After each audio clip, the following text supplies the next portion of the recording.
एक बार उस समय के मगध सम्राट अजातशत्रु गौतम बुद्ध के पास आए और बोले, बुद्ध, आपसे मिलने से पहले मैं एक निर्दयी और खूंखार सम्राट के रूप में प्रसिद्ध था। लोग मेरा नाम सुनते ही भय से कांपने लगते थे। मैं किसी की जान लेने से पहले एक पल के लिए भी नहीं सोचता था और छोटी छोटी गलतियों के लिए भी अपराधियों को मृत्युदंड की सजा सुना देता था। लोग मुझे मृत्यु का दूसरा रूप मानते थे और पड़ोसी राज्य हमेशा इसी खौफ में रहते थे कि पता नहीं मैं कब उन पर हमला करके उन्हें बर्बाद कर दूं, जैसा मैंने वैशाली गणराज्य के साथ किया था। कोई भी राज्य मेरे खिलाफ षड्यंत्र रचने या मगध पे हमला करने के बारे में सोच भी नहीं सकता था। लेकिन मैं जब से आपकी शरण में आया हूँ और आपके अहिंसा के विचारों को जीवन में अपनाया है, तब से लोगों के बीच मेरा भय बिल्कुल ही खत्म हो गया है। मेरे राज्य में अपराधियों की संख्या बढ़ गई है। रोज नित्य नए अपराध होते हैं। मेरे सेनापति और मंत्री मेरे और मेरे परिवार के खिलाफ षड्यंत्र रचते हैं। पड़ोसी राज्य मगध साम्राज्य की सीमाओं की जमीन पर कब्जा करने की कोशिश करते हैं और मगध के व्यापारियों के व्यापार में बाधा उत्पन्न करते हैं। सम्राट अजातशत्रु ने आगे कहा, बुद्ध, मैं आपके अहिंसा के विचारों को समझता हूँ, लेकिन मेरे मन में एक प्रश्न है। बुद्ध ने कहा, निसंकोच कहो। अजातशत्रु ने कहा, एक राजा का कर्तव्य है कि वो अन्याय के खिलाफ युद्ध करे, अपने राज्य के नियमों का प्रजा से सख्ती से पालन करवाए। लेकिन इसमें अहिंसा होगी, लोगों को दुख दर्द होगा, खून बहेगा।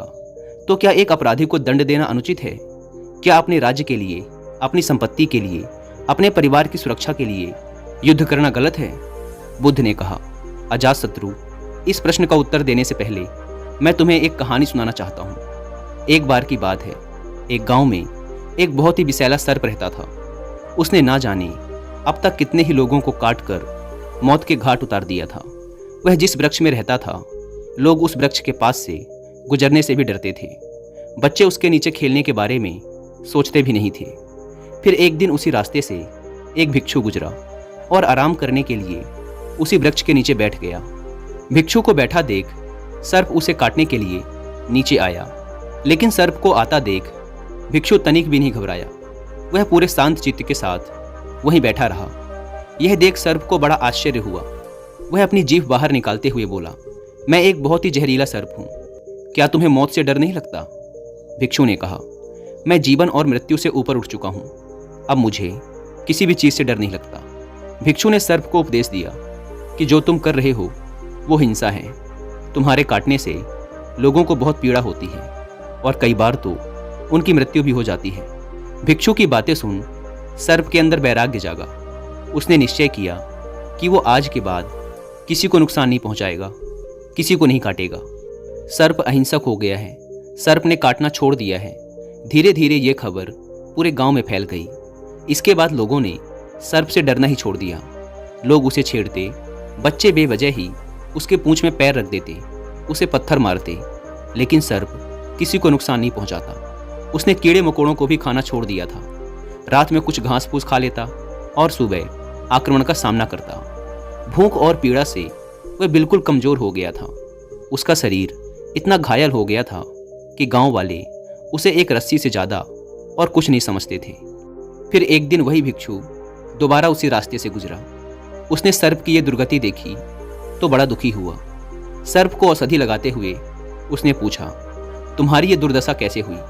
सर्प ने कहा, तुम्हारी बातें सुनने के बाद मेरे अंदर वैराग्य जागा और मैंने काटना छोड़ दिया। यह सुन भिक्षु हंसा और बोला, मैंने तुझे काटने से मना किया था, लेकिन तू अपने सर्प स्वभाव से कैसे विमुख हो गया?